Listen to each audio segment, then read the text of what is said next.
같이 보실 말씀은 누가복음 16장입니다. 누가복음 16장 신약성경 123쪽입니다. 신약성경 123쪽입니다.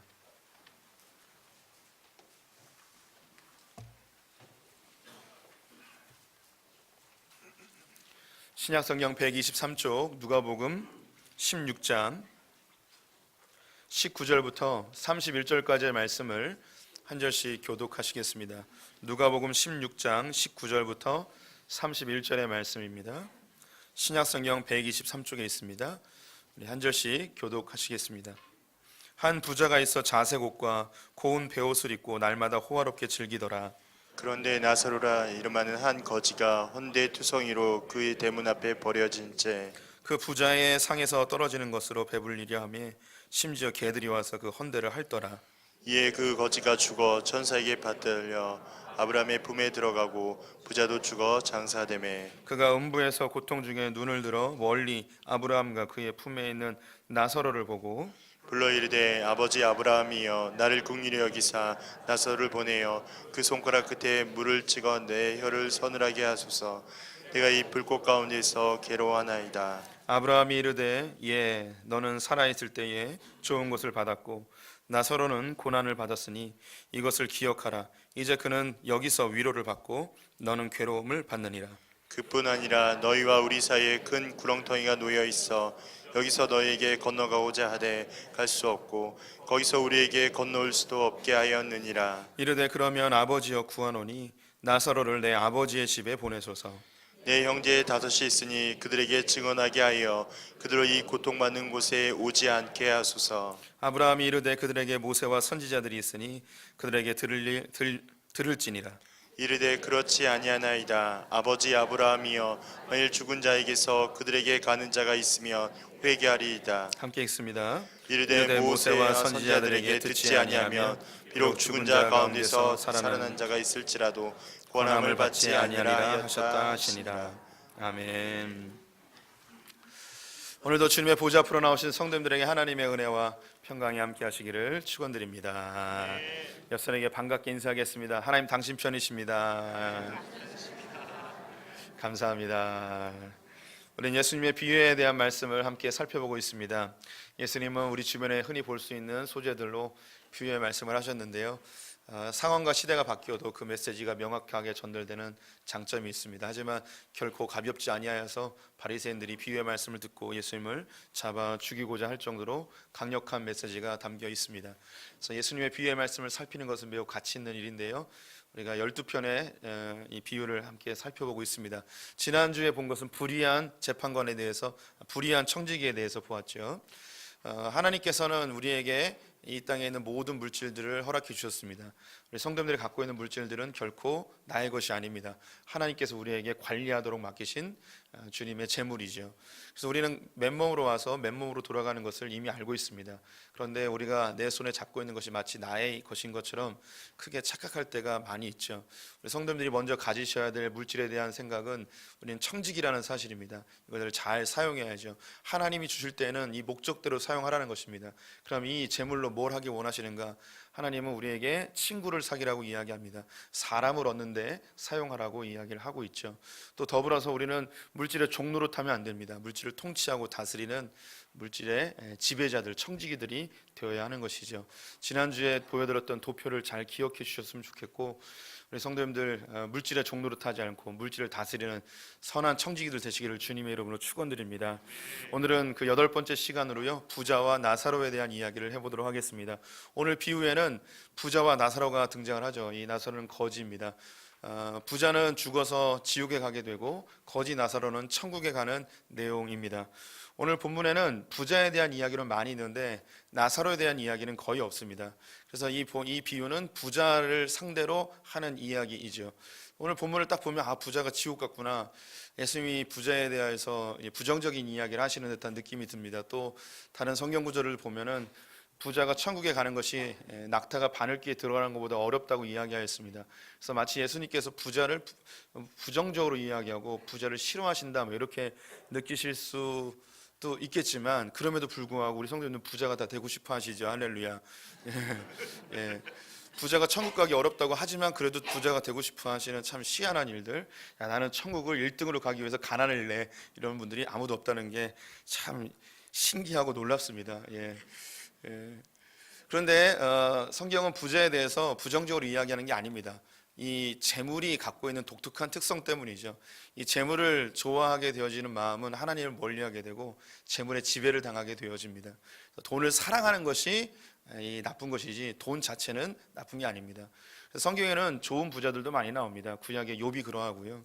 신약에서는 예수님의 제자들 중에서도 베드레, 안드레, 야고보, 요한이 갈릴리에서 수산업으로 꽤 성공한, 그리고 굉장히 재력도 있는 그런 좋은 집안의 자제들이었습니다. 또 예수님의 무덤을 준비했던 아리마대 요셉, 굉장히 부유했고요. 또 초대교회에 큰 기둥 역할을 했던 바나바 역시 엄청난 부자였습니다. 마가복음을 기록한 마가 역시 부유한 집안의 아들이었는데요. 그가 예수님의 마지막 그 만찬을 위하여서 다락방을 대여해 준 것도 있고, 또 120문도가 함께 성령이 오기까지 기도하였던 그곳이 마가의 다락방이었습니다. 120명이 들어갈 정도의 엄청난 다락방이라면 굉장히 큰 집을 갖고 있었던 것이죠. 그만큼 이제 재력이 있었던 곳이 이제 마가였습니다. 물질이 나쁜 게 아니라 물질을 어떻게 대하느냐가 나쁜 것이고, 물질을 잘못 대하는 마음이 우리 안에 있을 수 있기 때문에 성경은 재물에 대한 이야기를 많이 하고 있습니다. 먼저 이 나사로에 대한 이야기를 해보면, 나사로는 정보가 두 가지밖에 없습니다. 첫째, 그는 그 몸에 종기가 난 피부병이 심각한 상태입니다. 그래서 개가 와가지고 그 허른 데를 핥는 일까지 벌어지게 되죠. 개가 와서 자기의 몸을 핥고 있는데 왜 쫓아내지 않을까요? 우리 성도님들 가끔 TV에 보면 아프리카 어린아이들이 눈곱이 많이 끼고 배가 뿔룩 나오고 파리가 온몸에 붙어 있는데도 파리를 쫓지 않고 있는 모습을 볼 때가 있잖아요. 저는 왜 파리를 안 쫓고 있을까라고 생각했는데, 선교사님들의 이야기를 들어보니까 이 파리를 쫓을 수 있는 힘이 없대요. 너무 배가 고파서 힘이 없어서 그냥 놔두고 있는 거래요. 그럼 배는 볼록 나와 있잖아요. 이 배가 뭐 많이 먹어서 볼록한 게 아니고 그 안에 뭐가 있냐면 기생충이 가득 있는 거예요. 그래서 물이 정수되지 않은 채로 물을 먹고, 그리고 땅에 떨어져 있는 음식들을 막 집어 먹다 보니까 이 안에 각종 기생충들이 번식하여서 그렇게 많이 배가 나와 있습니다. 뭐를 먹어도 기생충들이 영양분을 다 빼가서 이 아이에게 실제로 전달되는 영양분들도 굉장히 적은 거죠. 여기에 있는 이 그 거지 나사로 역시 개가 와서 자기의 몸을 핥고 있는데 그냥 놔둔 것은 그걸 쫓을 수 있을 만한 힘조차도 없는 상태였습니다. 두 번째는 이 거지 나사로는 자기 스스로의 힘으로 경제적 활동을 할 수 없는 거지였습니다. 그래서 큰 부잣집에 대문 앞에 앉아서 그 식탁에서 떨어지는 음식을 얻어먹으려는 생각으로 그 앞에 있었는데요. 여기서 식탁에서 떨어지는 그 부스러기를 먹는다는 것이 우리가 볼 때는 그 밑에서 떨어지는 거 주워 먹는다 이런 개념이 아니고요. 잔치하다 남은 쓰레기들이에요. 음식물 쓰레기를 밖에다 버리면 그거 주워 먹는 거죠. 예전 우리 6.25 이후에 70년대 초반까지만 하더라도 쓰레기통 뒤져서 음식물 찾았던 뭐 그런 시절이 있기도 합니다. 뭐 그런 모습으로 생각하시면 되겠습니다. 굉장히 극심한 질병과 극심한 가난으로 힘들게 살다가 이제 죽은 나사로를 보여주고 있죠. 반면에 이제 부자에 대해서는 몇 가지 정보를 명확하게 보여주고 있는데요. 우리 19절과 24절 말씀 같이 읽어보도록 하겠습니다. 한 부자가 있어 자색 옷과 고운 베옷을 입고 날마다 호화롭게 즐기더라. 불러 이르되 아버지 아브라함이여 나를 긍휼히 여기사 나사로를 보내어 그 손가락 끝에 물을 찍어 내 혀를 서늘하게 하소서. 내가 이 불꽃 가운데서 괴로워하나이다. 예, 오늘 이 본문에서 부자에 대한 정보는 5가지 정도 나올 수 있습니다. 3가지는 본문에 명확하게 나와 있고요. 2가지는 추측이 좀 필요한 부분인데요. 먼저 제일 그 명확하게 나와 있는 건 자색옷과 고운 베옷을 입고 있었다고 합니다. 일단 부자입니다. 부자인과 동시에 굉장히 사회적으로 성공한 지위에 오른 사람입니다. 이 당시에는 염색 기술이 발달하지 않았고 염색 재료 자체를 구하는 게 어렵습니다. 그래서 우리 성도님들이 갖고 있는 채색 옷들은 이 당시에는 매우 고가의 제품이었습니다. 특별히 자색이나 붉은색은 염료를 구하기가 어려워서 이거는 굉장히 높은 지위에 있는 사람들만이 착용할 수 있는 옷이었습니다. 이 자색 옷 같은 경우에는 이 달팽이 즙에서 추출이 되어진다고 합니다. 그래서 단팽이를 한 15,000마리쯤 잡아야지 옷 하나를 만들 수 있다고 이야기를 하는데요. 또 붉은색 있지 않습니까? 그래서 로마 군인들이 붉은색 망토를 입고 다니는데 이 붉은색은 이것도 역시 굉장히 비쌉니다. 고동을 갈아서 그냥 조개 껍데기에서 나오는 염료로 이것을 염색을 하는데요. 그래서 그 문화가 지금까지도 이어져서 어떤 영화제나 시상식에 보면 레드 카펫을 쫙 깔잖아요. 그것이 이제 권위와 또 부유함의 상징으로 지금까지도 이 빨간색을 이용하고 있는 것이죠. 그래서 자색 옷을 입고 있었다는 건 당시 귀족이나 왕족, 큰 업적을 세운 군인들만이 얻을 수 있는 그런 옷감이었어요. 이 부자는 굉장히 높은 지위에 굉장히 부유한 사람입니다.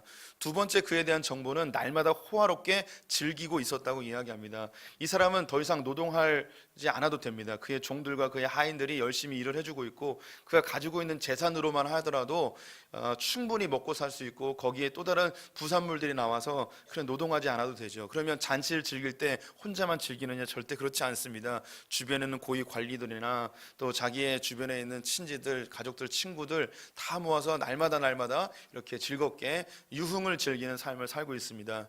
세 번째, 그는 아브라함에 대해서 아버지라고 부르고 있습니다. 이 아버지는 조상이라는 의미를 갖고 있는데요, 그는 신실한 유대인이었음을 알 수 있습니다. 아브라함은 유대인의 믿음의 조상이죠. 그래서 그를 아버지라고 부를 정도면 그는 유대교에서 상당한 그 신앙을 갖고 있고 율법을 잘 지키는 그런 사람이라 할 수 있겠죠.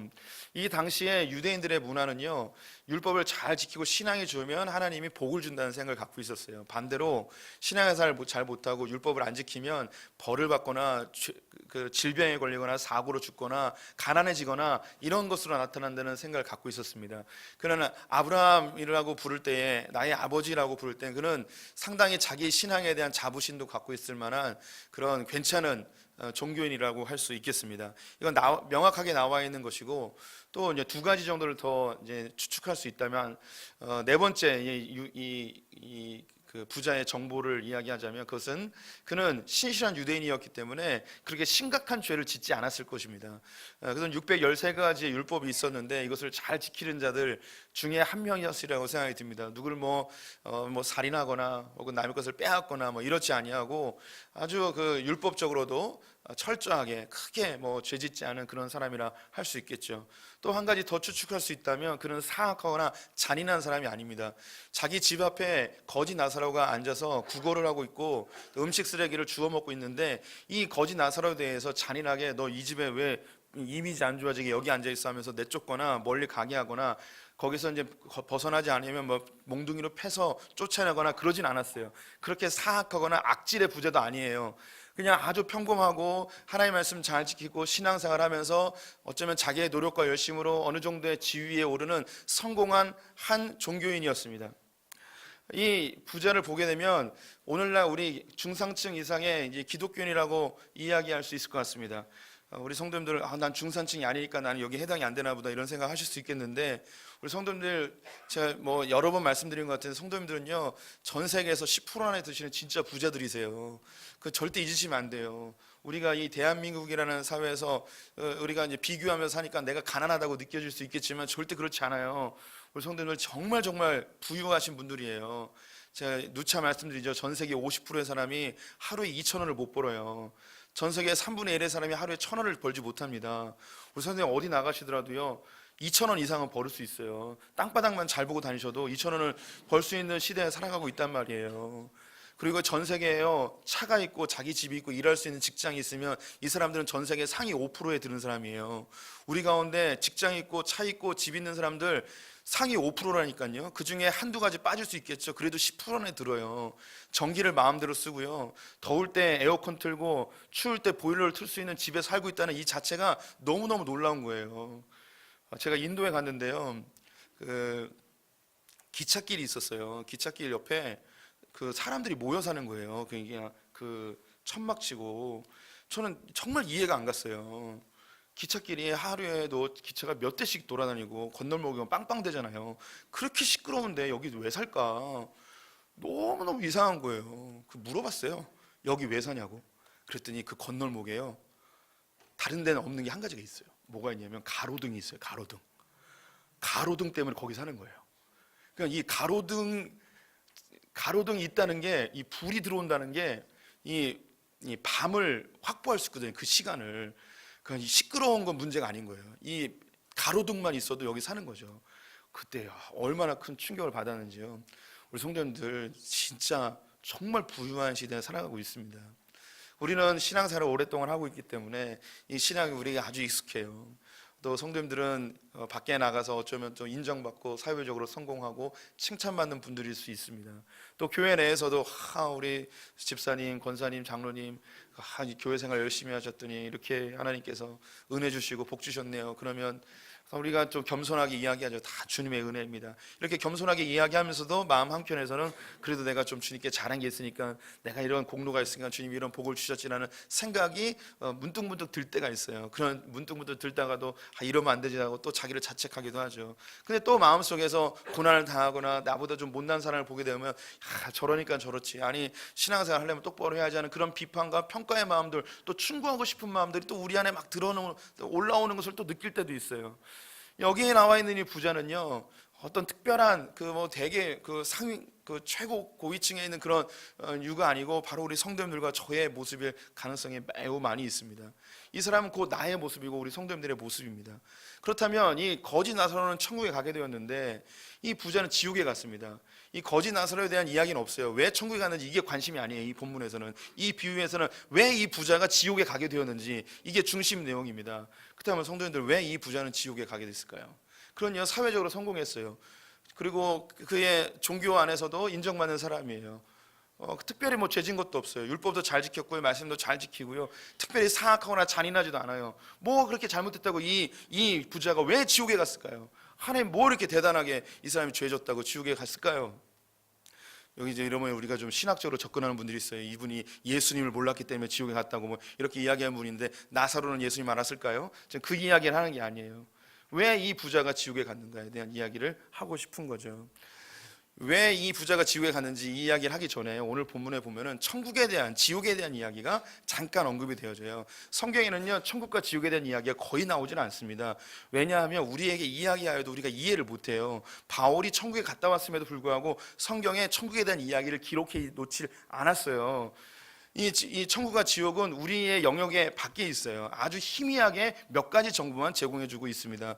근데 가끔 종종 우리 성도님들 간증을 통해서 천국과 지옥에 갔다 왔다는 분들 이야기를 들으시는데 너무 개념치 마세요. 하나님께서 개인적으로 이렇게 신앙의 확신을 얻기 위하여 환상이나 꿈 중에 천국과 지옥을 경험하게 했을지라도 이것을 마치 보편적 객관화된 그런 진리인 것처럼 우리에게 이야기하면 천국과 지옥에 대한 큰 오해를 살 수 있습니다. 저 역시 많은 간증들을 들어봤는데 참 신기한 것은 천국은 늘 개발 중이에요. 그래서 70년대는 한옥집이었다가 80년대는 2층 단독주택이었다가 90년대는 좋은 강남 아파트였다가 요즘은 타워 팰리스로 바뀌고 있어요. 늘 천국이 재개발하고 있으면 거기 무슨 천국일까 이런 생각 듭니다. 이런 거에 속지 마시기 바랍니다. 성경에서 그러면 천국과 지옥에 대한 개념 제가 두 가지 본문에서 이야기를 하고 있는데요. 분명한 건 뭐냐면, 첫 번째, 천국과 지옥은 분명히 있습니다. 천국과 지옥은 분명히 있습니다. 성경은 우리가 죽은 이후에 심판이 있고 그 심판 이후에는 생명책에 기록된 자들은 천국에 가게 되어지고 생명책에 기록되지 않은 자들은 지옥에 갈 것임을 이야기하고 있습니다. 오늘날 현대교회에서 지옥에 대한 이야기를 많이 하지 않아요. 옛날에는 지옥에 대한 공포심을 많이 조장하기도 하였지만 요즘은 지옥이 부정적인 이미지, 또 사람들에게 두려움을 조장한다고 해서 지옥에 대한 이야기를 많이 안 합니다. 하지만 성도들이 반드시 기억해야 될 것은 지옥은 분명히 있습니다.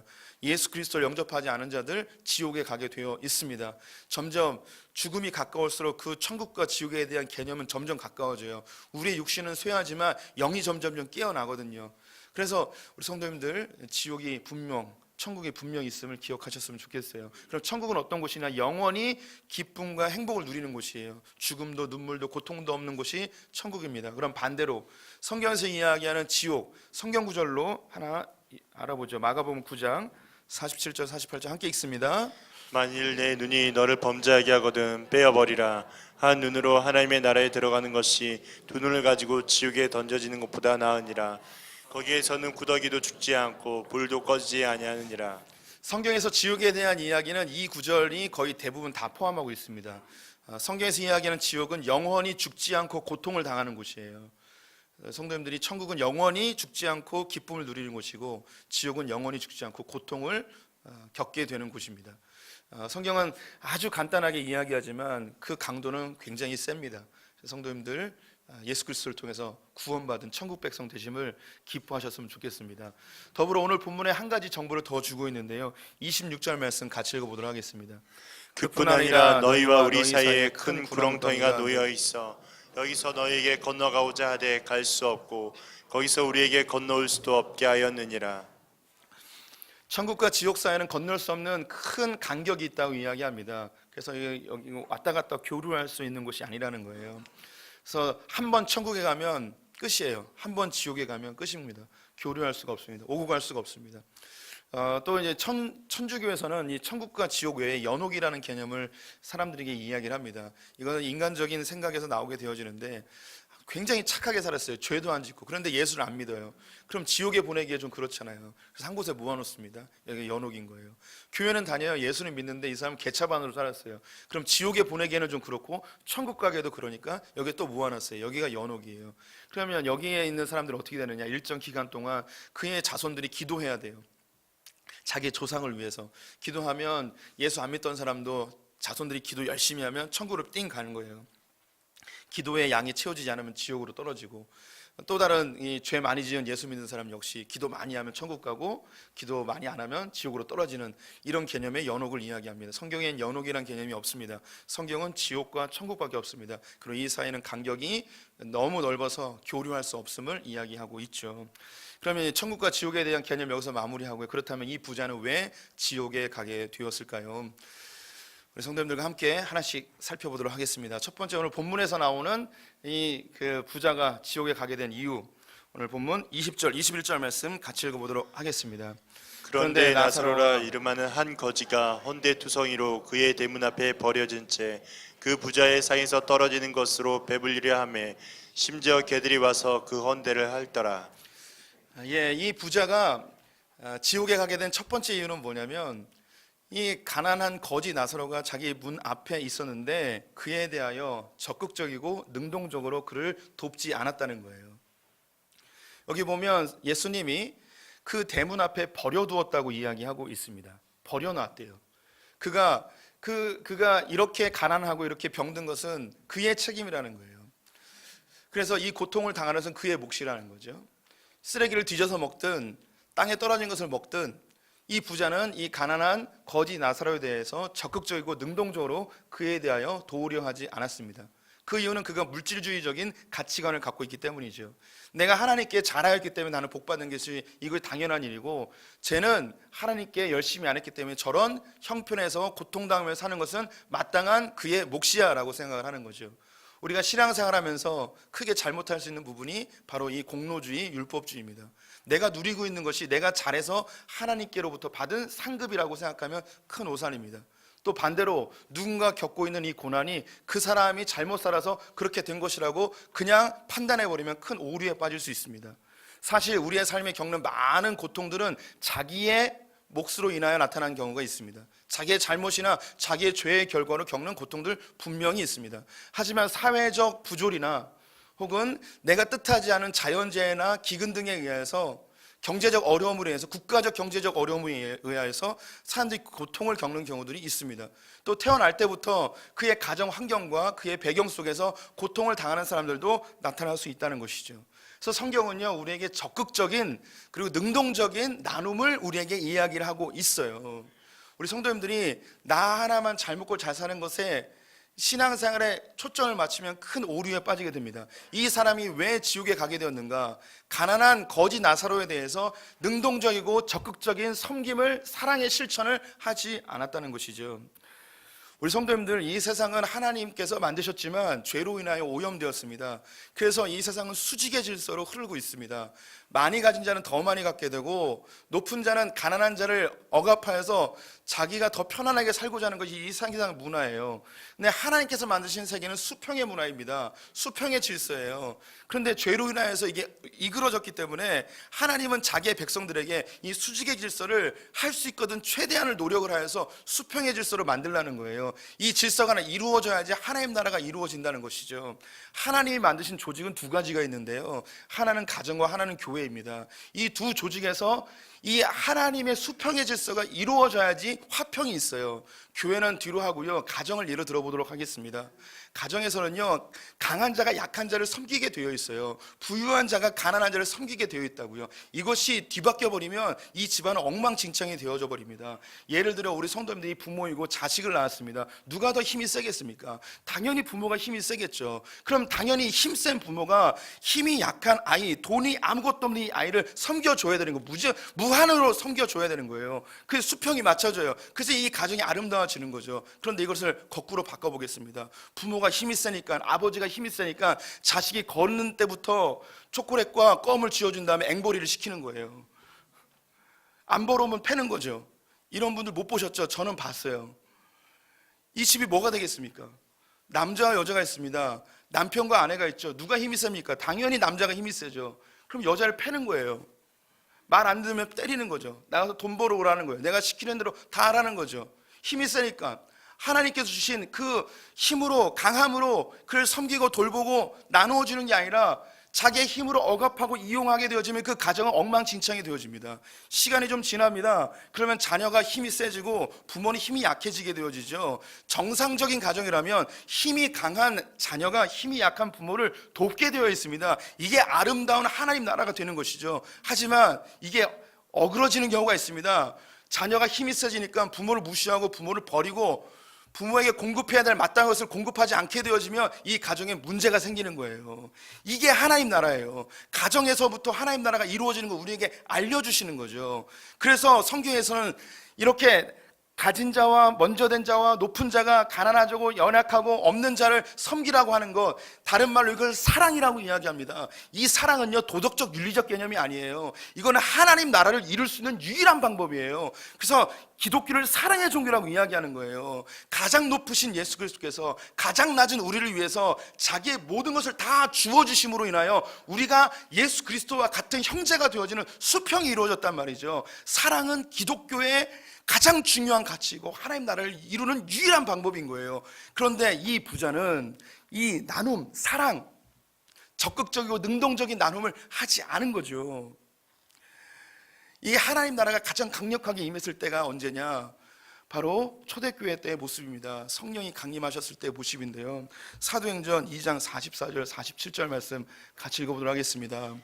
믿는 사람이 다 함께 있어 모든 물건을 서로 통용하고 또 재산과 소유를 팔아 각 사람의 필요를 따라 나눠주며 하나님을 찬미하며 또 온 백성에게 칭송을 받으니 주께서 곧 맞는 사람을 날마다 더하게 하시니라. 오순절 성령 강림에 일어난 많은 이적들이 있습니다. 방언을 하게 되고 전도하게 되고 굉장히 용감하게 되어진 역사들이 있지만 그 중에 가장 주목해야 될 한 가지 사건이 있다면 그것은 뭐냐면 이 예수 그리스도로 인해 변화된 성령으로 충만한 사람들이 자기의 것을 팔아서 가난한 자들에게 나누어지는 일을 하게 됩니다.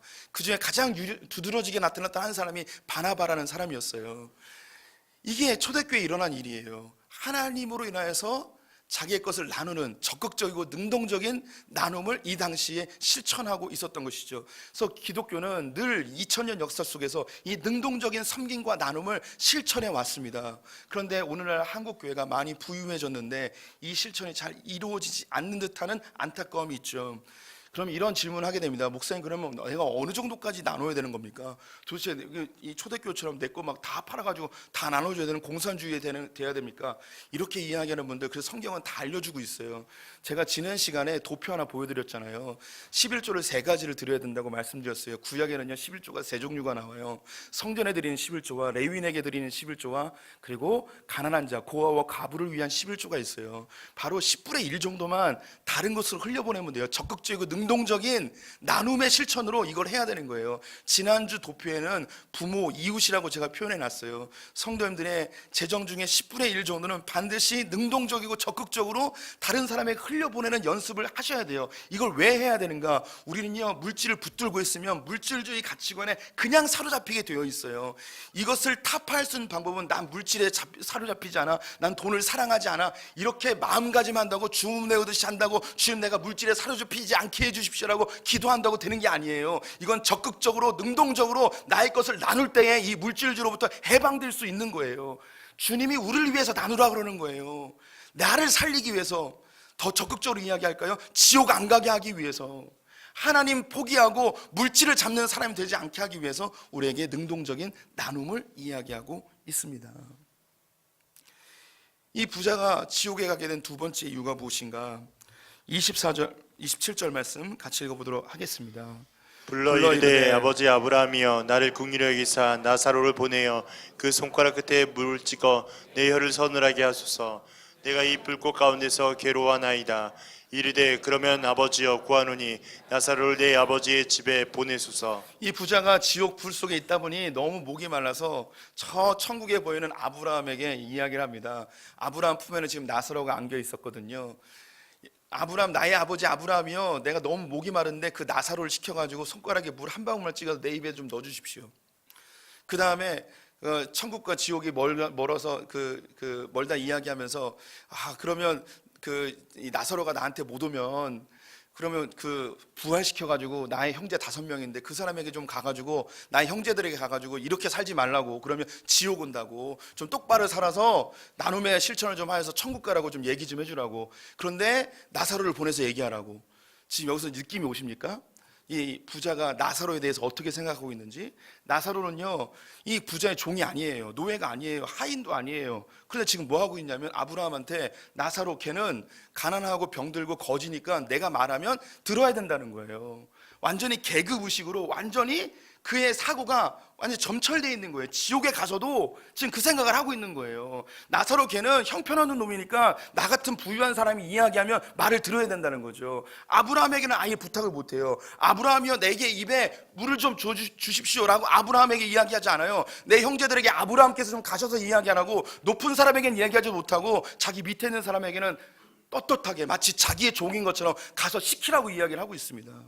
이 물질주의가요 얼마나 무서운 거냐면 사람을요 외모로 평가하게 돼요.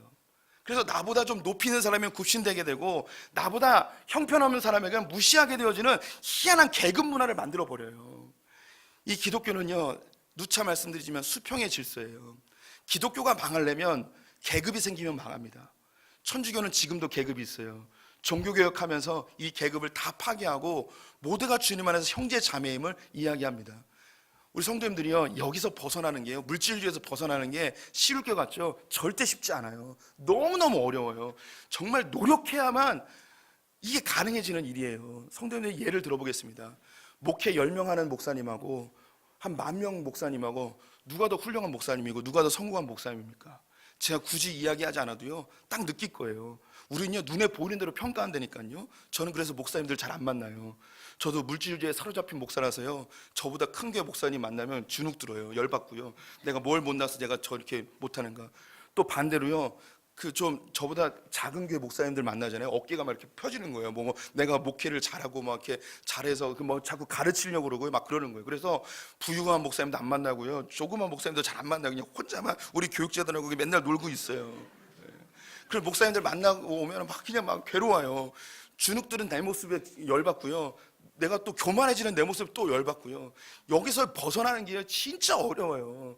그래서 적극적으로 뭔가를 그들에게 나누고 나의 것을 손해보는 이 작업이 없으면 여기서 벗어나는 게 정말 어렵습니다. 어느 순간 우리도요 신앙생활 하면서 이 사회적으로 인정받는 것이 교회에서도 인정받는 것처럼 돼버리고요, 또 이 교회 내에 어떤 직분이 나의 계급인 것처럼 착각하는 경우도 발생하게 되어집니다. 이거 반드시 없애야 돼요. 성도님들이 사회생활하면 더 많이 느낄 거예요.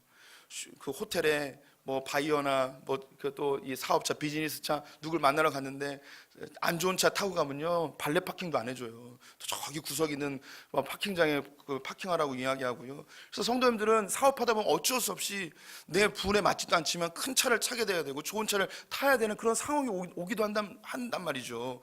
이런 사회 속에 살다 보니 이것이 우리에게 너무나 익숙해진 옷이 돼버렸어요.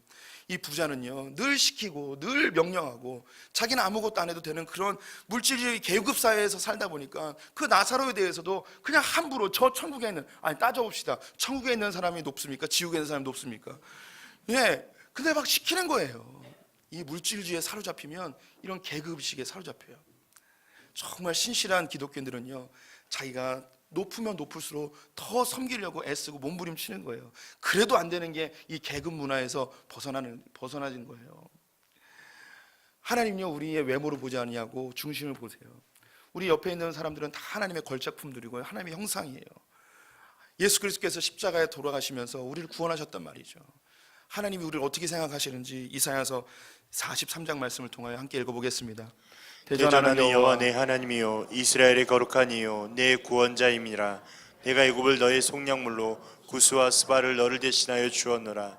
내가 내 눈에 보배롭고 존귀하며 내가 너를 사랑하였은즉 내가 내 대신 사람을 내어주며 백성들이 내 생명을 대신하리니. 하나님께서 우리를 존귀하고 보배로운 자들이라 이야기합니다. 왜냐? 우리가 이 사회적으로 인정받거나 부유해서가 아니라 자기의 아들 예수 그리스도가 우리를 위하여 십자가에 달려 죽으시며 우리를 아들 삼으셨기 때문에 우리가 존귀하고 보배로운 자들이에요. 세상이 뭐라 이야기해도 우리 안에는 하나님의 형상이 있어요. 하나님의 영광이신 예수 그리스도가 우리 안에 내재되어 있단 말이에요. 옆 사람에게 인사해 보겠습니다. 미처 몰라 봬서 죄송합니다. 우리가 얼마나 존귀한 자들인데요. 이 세상의 외모로 평가하지 마시고 판단하지 마시고, 다 존귀하고 다 소중한 자들인데 어떤 상황과 어떤 환경에 의해서 지금 고통을 당할 수 있단 말이죠. 그래서 우리의 것을 적극적으로 능동적으로 나누는 사람이 돼야 돼요. 이 부자가 왜 지옥에 갔는가? 세 번째, 이거 굉장히 민감한 이야기인데요, 잘 주의해서 들으셨으면 좋겠습니다. 28절 말씀 같이 읽어보겠습니다. 내 형제 다섯이 있으니 그들에게 증언하게 하여 그들로 이 고통받는 곳에 오지 않게 하소서. 이 부자는요 지옥에서도 누구 걱정하고 있냐면 자기 가족 걱정하고 있었어요. 이걸 뭐라 이야기하냐? 가족 지상주의라고 이야기하는 거예요. 저하고 신앙생활 좀 하신 분들은 가족 지상주의에 대해서 여러 번 들어보셨어요. 근데 오늘 처음 듣는 분들 있을 거예요. 주의하여 들었으면 좋겠어요. 가족은 매우 중요합니다. 그리고 가족은 우리의 좋은 울타리가 되어지고요, 가족 내에서 하나님 나라가 이루어지는 거 맞습니다. 그런데 분명히 우리 성도님들이 아셔야 될 게 뭐냐면 우리가 가족을 위해서 부름받은 건 아니에요. 성경은 우리를 하나님의 나라와 영광을 위해서 불렀다고 이야기를 하는 거예요. 때로는요 하나님 우리에게 너희의 아비와 친척과 본토를 떠나라고도 이야기해요. 예수님을 만나기 위해서 어머니와 형제들이 찾아온 적이 있어요. 그러자 예수님이 뭐라고 이야기했냐면 누가 나의 어미며 누가 나의 형제이냐, 아버지의 뜻대로 행하는 자가 나의 가족이다, 나의 형제이다라고 이야기하였어요. 우리가 천국에 가게 되어지면요 이 가족의 개념이 다 사라져버려요. 이 부자는요 자기가 평생 열심히 돈 번 이유는 뭐냐면 자기 가족을 위해서 돈을 벌었어요. 죽어서까지 뭐 걱정하고 있냐면 내 가족 걱정하고 있는 거예요. 우리 성도님들과 크게 다르지 않는 그런 생각을 갖고 있는 거죠. 그런데 이 사람은 하나님이 왜 필요하겠습니까? 하나님은요 내 가족을 지키기 위해 필요한 존재인 거예요. 하나님은 우리에게 가족을 주셨습니다. 내가 만들고 싶어서 만든 게 아니란 말이죠. 이 가족의 구성원을 통하여서 하나님께 영광을 돌리는 거예요. 나에게 자녀를 주신 거 내 자녀가 아니고 이 자녀를 나의 신앙의 울타리에서 잘 키워서 하나님 나라의 도구로 다시 파송하는 거예요. 이게 하나님 나라 관점에서의 가족이에요. 그런데 가족 지상주의가 되어지면 내 가족이 가장 큰 우선순위가 되기 때문에 하나님도 내 가족을 위해서 필요한 거예요. 하나님 내 가족을 건드리면 하나님도 버려버리는 거예요. 오늘날 한국 교회, 현대 교회에 가장 무섭게 들어와 있는 기독교 안에 이 문화가 가족 지상주의예요. 불과 얼마 전까지만 하더라도 일반 사회에서도 가족이 최고 우선순위는 아니었어요. 조선시대에는요 국가가 우선이었고요, 사대부의 이 기계가 우선이었고요, 일제시대 때는 독립을 위해서 가족을 포기했어요. 국가를 위해서 목숨을 걸던 때가 불과 몇십 년 전이란 말이죠. 근데 한국 사회가 어느 순간 가족이 가장 큰 우선순위예요. 내 가족을 건드리면 누구든 다 죽여버리는 거예요. 아무도 필요 없어요. 하나님도 필요 없어요. 하나님이 존재하시는 이유가 뭐냐면 내 가족을 위해서 돼버리는 거예요. 나의 삶의 궁극적 방향성이 가족이 돼버리는 거죠. 가족 지상주의, 오늘 처음 듣는 분들 낯설 수 있는데 주의하여 들으셔야 됩니다. 하나님 나라 관점으로 나의 가족을 바라보셔야 하는 거죠. 이 부자는요 재정적인 부분을 이야기하는 거예요. 이 비유는요, 이 부자는요 이 재정을 쓸 때 내 가족의 울타리를 한 번도 벗어나질 못합니다. 내 가족을 위해서 돈 벌고 내 가족을 위해서만 쓰는 거죠. 성경은 뭘 이야기하느냐? 능동적이고 적극적으로, 많이도 말고 적어도 10%만이라도 이 가족 밖에, 울타리 밖으로 흘려보내보라는 거예요. 나의 공동체, 나의 지체, 나의 사회, 더 나아가서 열방에 필요한 곳에 하나님의 재정을 흘려보낼 수 있는 그런 마음을 가지라는 겁니다. 오늘 이 비유에서요 등장인물이 나사로하고 부자가 나옵니다. 근데 이 본문의 진짜 주인공은 누굴까요? 이 비유를 듣고 있는 사람이겠죠. 이 비유를 듣고 있는 사람이 누구냐면 살아있는 5 형제예요. 바리새인들이고 종교 지도자이고 우리예요, 우리. 주님이 너 이렇게 하면 막 지옥 보낼 거야, 이렇게 겁주려고 하시는 게 아니고요. 이렇게 물질주의에 사로잡히게 되어지면 하나님도 필요 없는 인생이 돼버려요. 하나님을 이용하는 인생이 돼버리는 거죠. 그러면 지옥으로 가는 거예요. 예수가 필요 없는 인생이 돼버리는 거예요. 물질만 있으면 되는 인생이 되는 거죠. 우리 성도님들이 오늘 비유의 말씀을 기억을 잘 해주셨으면 좋겠습니다. 첫 번째는요, 능동적이고 적극적으로 나눔을 실천하십시오. 이게 하나님 나라를 이루는 거예요. 두 번째는요, 물질주의와 계급주의를 반드시 이걸 타파하셔야 돼요. 사람을 외모로 보지 마시고 사람을 하나님의 존귀한 형상으로 보는 연습을 하셔야 됩니다. 세 번째는요, 가족의 울타리를 벗어나셔야 됩니다. 여기에 하나님 나라가 있습니다.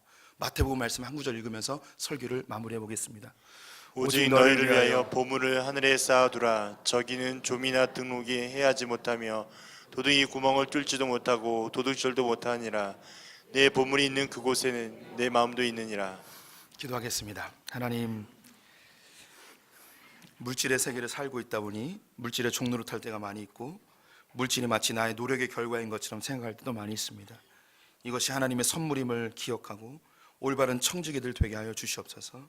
또한 우리의 재정의 10%만이라도 우리의 이웃들에게, 가난한 자들에게 적극적이고 능동적으로 흘려보낼 수 있는 우리의 넉넉한 마음 허락하여 주시옵소서. 하나님, 우리가 이 물질주의를 깨부술 수 있는 방법은 적극적으로 우리의 것을 흘려보낼 때만이 가능함을 우리가 깨닫길 소망합니다. 또한 하나님, 우리의 가족의 울타리를 뛰어넘어 흘려보낼 수 있는 용기도 허락하여 주시옵소서. 하나님, 잘못 전한 거 있다면 주님께서 제하여 주시길 소망하며 예수님의 이름으로 기도드렸습니다. 아멘. 오늘 교회에 등록해 주신 분 계십니다. 우리 유승옥 자매